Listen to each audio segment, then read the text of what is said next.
Shortly, schools all across the country will be preparing to welcome back in-person learning this fall. But a closer look inside the Department of Education's new handbook exposes an alliance that every parent should know about. What is that alliance? Fox News correspondent Aisha Hasni reports right now. Good morning. Hey, good morning to you, Steve. You know, it's a very important question that really every parent and teacher should be asking, right?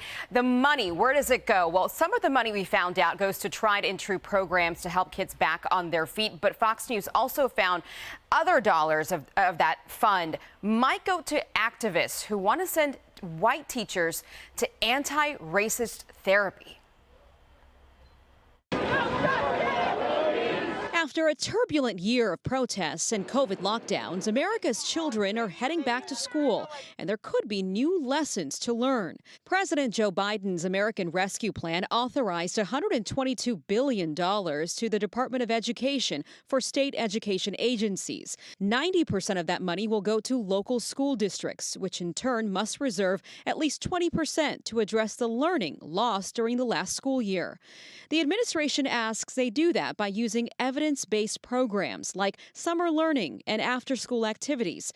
But that's not all. Inside the Department of Ed's COVID-19 handbook called Roadmap to Reopening Safely and Meeting All Students' Needs, the department recommends schools use some of the money towards race and social emotional learning.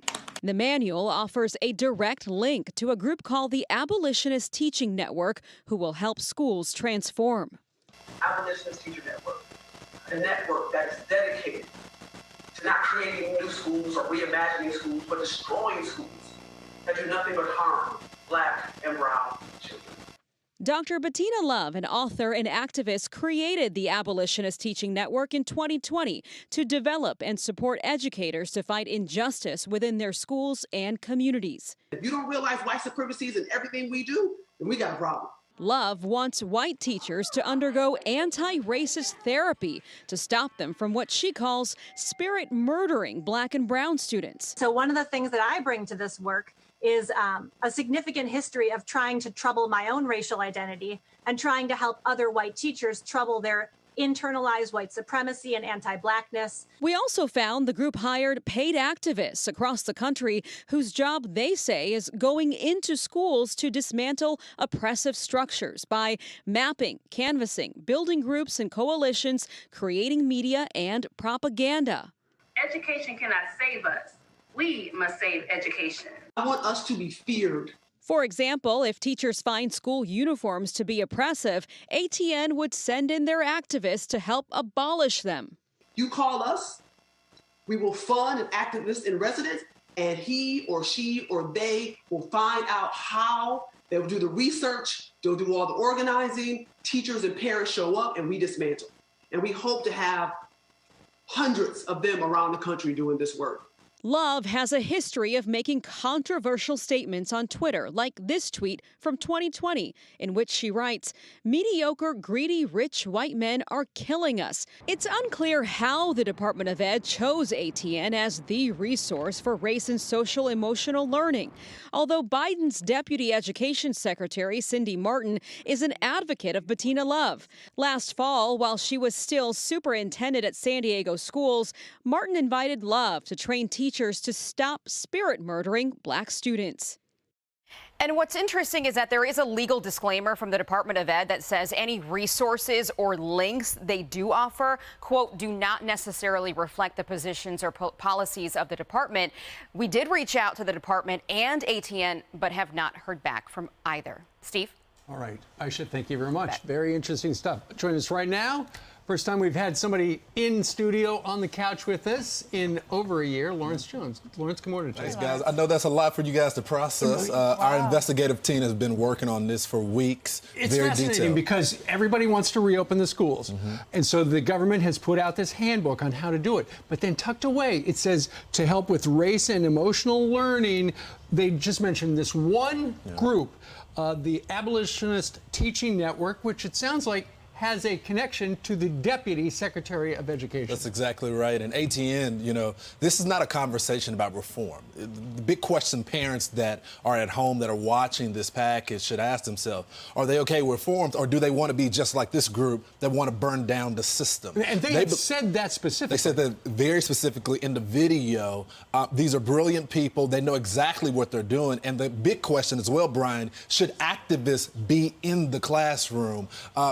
Miss Love had another statement that I want to play for you guys that our team grabbed. And this just shows you the picture, the big picture, which is to destroy the system from within. Let's take a look. I've been teaching now for 19 years, and I've been doing this work of completely disrupting systems in elementary schools and in school systems for those 19 years, making sure that we're teaching SEL through a model of equity. It's important for a network like this to be diligent and explicit about that fight against white supremacy. So a lot of people have been talking about CRT, a lot of these progressive policies that are now embedded within schools and in the culture. And this is why I say it's hard to get rid of it, because it's already there. They've been teaching it for a while. As she says, I've been teaching for 19 years and I've been putting this stuff out. These are activist teachers that have a doctrine that they believe in that they're now promoting to other teachers. While in denial. When you ask or watch other networks, they say CRT doesn't exist. It's made up by Republicans looking to find something to run against for political reasons. When they push on this curriculum, they say, we didn't tell you to click on that hyperlink. We didn't tell you that's part of it. That's a choice. Well, what I would say is not just CRT. It's a progressive worldview. It's a Marxist worldview. It's a belief that America cannot be reformed. You can't fix some of the issues that we may have, that you got to burn the system down. And that's what they truly believe. And so another thing I'll say about this is that you see a conversation here, just like with Black Lives Matters, where people have legitimate grievances and they want to come to the table and talk about those issues, but the organization itself is very flawed. We see this in Cuba right now. The Cuban people who stood with Black Lives Matter, they said, why aren't you standing with us? We thought that you wanted justice for black people. We are Afro-Cubans. And you know what they say? Well, it's really not communism there. Socialism has been good for you. And so you see this infighting. People believe in this stuff, but they really don't know what the people stand for, and that's where the chaos is. Lawrence, my question is, this is the Department of Education with a recommendation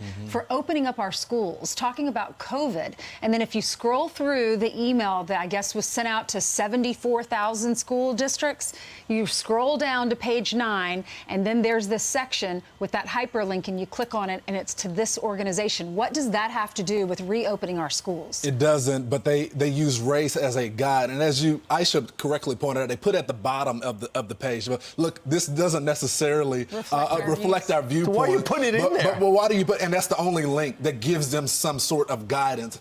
Like I said, guys, we can't run from this at this point. There's staffers, there's teachers, there's people that are in academia, thought leaders that are everywhere now putting this in the schools, and it's just not a matter of banning it. The question is, what do parents do back at home? Right. They need to look at what their kids are reading, and you got to beat them to the punch. Have these conversations at home. You got to beat your school to the punch. That's exactly right. The problem is you don't know. You send your kids to school and you trust that the teacher's going to be teaching them something you agree with. That's exactly right, and they're not. You cannot just put the burden on the teachers. Right. And so the audience, they're probably freaking out right now because they've heard about this and they're wondering if their kids. They can email us at friends@Fox News, and if they have syllabuses, examples, bring it to us. Our research will pick it apart and see if this is a part of that network. Lawrence, don't you think, given now that this has been revealed just now for the first time, that parents need to ask the school districts, hey, are you consulting with this abolitionist teaching network for social justice? They need to ask the schools, but they need to also ask the teachers, because as you